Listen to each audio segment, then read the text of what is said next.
Have you ever felt the pain of being option B? I want you to close your eyes and think about the most painful rejection you ever experienced. Maybe it was a job that hired someone else. Maybe it was a friend who chose a different group. Or maybe, and this cuts the deepest, it was a person you loved who chose someone else. There is a specific kind of agony in knowing that you were not the first choice. You were the backup plan, you were the rebound, you were the safe option after the excitement was gone. And even in happy marriages, even in the best relationships of this dunya, there is always that tiny, nagging whisper of history, the past, the phantom memories of people who came before. Who did he love before me? Who did she look at before me? Am I really the most beautiful person they have ever seen, or are they just settling for me because I am here? We are human beings obsessed with exclusivity. We want to be the only ones. We want to be the center of someone's universe. We want a love that is untouched, unblemished, and utterly, completely ours. But this world cannot give you that. This world is a shared space. It is a used space. Every house you buy, someone lived in it before. Every car you drive, someone sat in it before. And often, the hearts we hold have been held by others. But Allah knows this hunger in your chest. He knows that deep down, you crave a possession that is absolute. And that is why, when he speaks about the Hoor ** in the Quran, he uses a word that stops the heart of anyone who understands Arabic. He doesn't just call them beautiful, he doesn't just call them wives. In Surah Rahman, he uses a word that describes the ultimate exclusivity. He calls them Maqsuraat. Today, we are going to unlock the mystery of the Maqsuraat*. We are going to walk through the tents of Jannah. We are going to find out why Allah kept them hidden for thousands of years, just for you. If you have ever felt lonely, if you have ever felt second best, or if you are struggling to keep your eyes pure in this dirty world, this message is your cure. Let's go to the verse. Surah Rahman, verse 72. Horan Maqsuraatan fil qiyam. Hoor maidens restrained in the tents. What does Maqsuraat * mean? It comes from the root kasara *, which means to shorten, to limit, or to confine. But in this context, it means sequestered. It means kept inside. Now the modern mind might hear this and think, wait, are they prisoners? Are they locked up? No, you are thinking with a dunya mindset. In the ancient world, and even in the psychology of royalty today, who is the one who stays inside the innermost sanctuary? Is it the servant? No, the servant is outside working. Is it the commoner? No, they are in the streets. The one who stays inside, hidden from the sun, hidden from the dust, hidden from the eyes of the public, that is the queen ***. That is the treasure. Allah is describing a woman whose skin has never been touched by the harshness of the sun. Allah is describing a woman whose beauty has never been consumed by the public eye. In our world, beauty is cheap. You open Instagram and you see millions of beautiful women giving away their beauty for free to millions of strangers. They are public property in a visual sense. Everyone sees them. Everyone comments on them. There is no mystery left. There is no sacredness left. But the Hoor lines. She is Maqsuraat *. She has been created in the luxury of Jannah, placed in a tent of hollowed pearl, and she has been waiting. Waiting for who? Waiting for you. She doesn't go out to the market. She doesn't hang out with other men. She doesn't have an audience. Her entire existence, her entire purpose, her entire focus is reserved for the moment you walk through that door. Imagine the feeling of walking into a room and knowing that the most stunning creature in existence has been sitting there for thousands of years, just waiting to hear your footsteps. That is the feeling of Maqsuraat *. And look at where they are kept, fil qiyam, in the tents. Again, don't think of a camping tent. Don't think of canvas and poles. The Prophet, peace be upon him, described the tent of a believer in Jannah. He said, asterisk, the tent is a hollowed pearl, 60 miles high. In each corner of it, the believer has a family that cannot see the others. Sahih Bukhari. 60 miles high. That is higher than the atmosphere of the earth. That is a skyscraper made of a single precious gem. And inside this pearl, protected by layers of light and luxury, is the asterisk Hoor asterisk. Why all this protection? Because the more valuable something is, the more you hide it. You don't leave a diamond on the front porch. You put it in a safe, behind a painting, inside a locked room. Allah is telling you, I have hidden a diamond for you. I have wrapped it in light. I have kept it safe from the jinn and mankind. No one has touched it. No one has seen it. It is yours and yours alone. This brings us to the next description, which complements asterisk Maqsuraat asterisk. In Surah as-Safat, Allah calls them Maqsuraat at tarf. We discussed this before, meaning she restrains her glance. But let's look at the asterisk, emotional asterisk implication of this. Why does a woman look at other men in this world? Usually it's because she is comparing. She looks at her husband, then looks at the actor on TV and thinks, I wish he was taller like him. She looks at her husband, then looks at the rich neighbor and thinks, I wish he had money like him. This wandering eye is the source of so much pain in marriages. It is the source of inadequacy. But in Jannah, she is Maqsuraat at tarf asterisk. She literally cannot asterisk see anyone better than you. To her, you are the peak of masculinity. You are the definition of handsome. When she looks at you, her pupils dilate. She is mesmerized. She doesn't restrain her glance because she is forced to. She restrains it because she asterisk wants asterisk to. She has no interest in looking elsewhere. You are her entire world. This heals the insecurity of the believing man. In this world, you might be short, you might be poor, you might be bald, you might feel invisible. In Jannah, to your Hoor, you are the king of kings. And what about her physical nature? There is a detail in the Quran that is often overlooked. Surah Al-Waqiah, verse 36. Faj'alnahunna abkara, and made them virgins. And verse 37. Yoruban. We know abkara means virgin, but the scholars of Tafsir explain something profound about the biology of Jannah. In this world, virginity is a state that is lost once. Once it's gone, it's gone.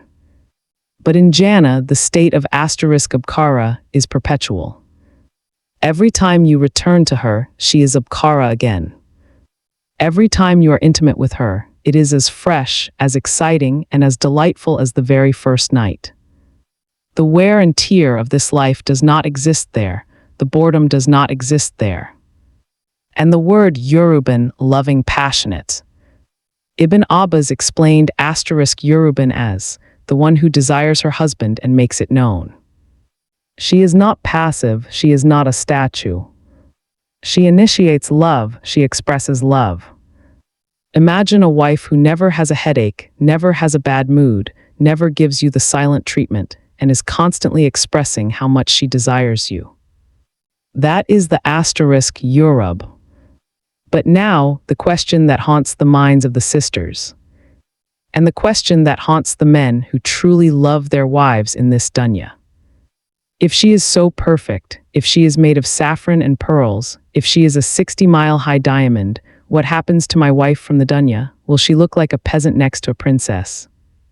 This is where the justice of Allah shakes the ground. You see, the Hoor line has a flaw. Yes, a flaw. Her flaw is that she has no asterisk struggle asterisk.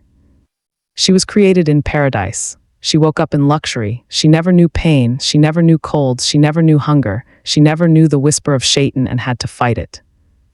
But the believing woman of this dunya, she has the scars of battle. She has the light of wudu performed on freezing mornings. She has the hunger of Ramadan. She has the pain of childbirth, which she bore for the sake of Allah. She has the patience of dealing with a difficult husband or a difficult society. She covered her beauty with hijab when the world told her to take it off. These struggles are not lost. They are transformed into asterisk light, Noor. When the believing woman enters Jannah, Allah takes her deeds and turns them into a beauty that the Hoor line cannot comprehend. The Prophet, peace be upon him, said that the women of this world will be superior to the Hoor line. Why? Because of their salah, because of their fasting. So imagine the scene. You are in your palace. The Hoor line are there, beautiful, stunning, serving drinks, singing songs. And then the doors open. And your wife enters, the one who prayed with you, the one who struggled with you. But she doesn't look like she did in the dunya. She has been recreated, insha asterisk. She is wearing 70 robes of light. Her skin is brighter than the sun. Her presence commands the room. When she walks in, the Hoor line bow their heads, not out of fear, but out of respect. They know we are the creation of ease, but she is the creation of effort. And you, the husband, you will look at the Hoor and you will think they are beautiful. But when you look at your wife, you will be blinded by love. Because she is your partner, she is your soulmate. The Hoor is your reward, but the wife is your companion. And for the sisters who died single, or the sisters who had abusive husbands, do not think for a second that you will be alone. Allah is the asterisk wali asterisk guardian of the believers. In Jannah, Allah will marry you to a man who is the coolness of your eyes. Perhaps it is a man from the dunya who also died single. Perhaps it is a special creation just for you. But know this, in Jannah there is no single status. Wa lahum ma yashtahuna, and for them is whatever they desire. If you desire companionship, you will have the absolute best of it. So what is the price of the tent? What is the price of the asterisk Maqsuraat? What is the rent for the 60-mile high pearl? The price is asterisk gerba asterisk asterisk, strangeness in this world. To get the woman who is sequestered in Jannah, you must be sequestered from the sins of this world. We live in a time where zina, fornication, is easier than ordering pizza. You can swipe right and have a sin delivered to your door. You can open a browser and see things that kings of the past couldn't see. The price of the Hoor is to say no when your body is screaming yes. It is the story of Prophet Yusuf, alayhi salam. Think about him. He was young, he was incredibly handsome. And the wife of the minister, a woman of power and beauty, locked the doors. She said, "Hey Dalak, come here." The doors were locked, no one was watching. He was a slave, he could have blamed her, he had every excuse. His body surely felt the desire. He was a man, not an angel. But what did he say? Ma'ad Allah, I seek refuge in Allah. He ran away from the temporary pleasure. And because he ran from the haram woman, Allah gave him the kingdom of Egypt, and Allah gave him a rank in Jannah that we can only dream of. You need to be Yusuf in your own life. When the notification pops up, run. When the girl at work starts flirting, run. When the loneliness at 2 a.m. tells you to text her, run. Run towards the tent. Run towards the asterisk Maqsuraat asterisk. Tell yourself, I am not saying no to pleasure. I am saying not yet to pleasure. I am waiting for the main course. I am not going to ruin my appetite with the crumbs of this world. And here is a secret that will change your perspective on loneliness. Many young men feel depressed because they are single. They feel like failures. I'm 25, I'm 30, nobody wants me. My brother, you are looking at it wrong. You are not unwanted, you are reserved. Allah has reserved you for something better. Maybe Allah knew that if you got married to that girl you wanted in college, she would have ruined your deen. Maybe Allah knew that if you were rich and famous, you would have committed zina. So he kept you poor, he kept you single, he kept you lonely. Why? To preserve you for the Hoor. He wants you to arrive in Jannah with a full heart, ready to receive the love you never got here. The thirst you feel now is the measure of the drink you will receive then. The deeper the thirst, the sweeter the water. So endure the thirst. Endure the cold nights. Endure the temptation. Because the reunion is coming. There is a specific gate in Jannah, and behind that gate there is a specific tent. And inside that tent, she is listening. She can hear your tasbih in this world. She can hear your Quran. Narrations say that when a wife hurts her husband in this world, the Hoor calls out from Jannah. Do not hurt him, may Allah fight you. He is only a guest with you. Soon he will leave you and come to us. She is defending you. She is waiting for you. She is jealous for you. You are not alone. You have a family in the unseen. So fix your eyes on the prize. And remember, the Hoor is beautiful, but the one who created her is the source of all beauty. The greatest joy of the Hoor is that she reminds you of Allah. When you see her perfection, you will praise the perfect creator. Don't sell this eternal kingdom for a cheap night in a cheap hotel in this dunya. Don't sell the pearl for a piece of glass. Hold on to your kohl.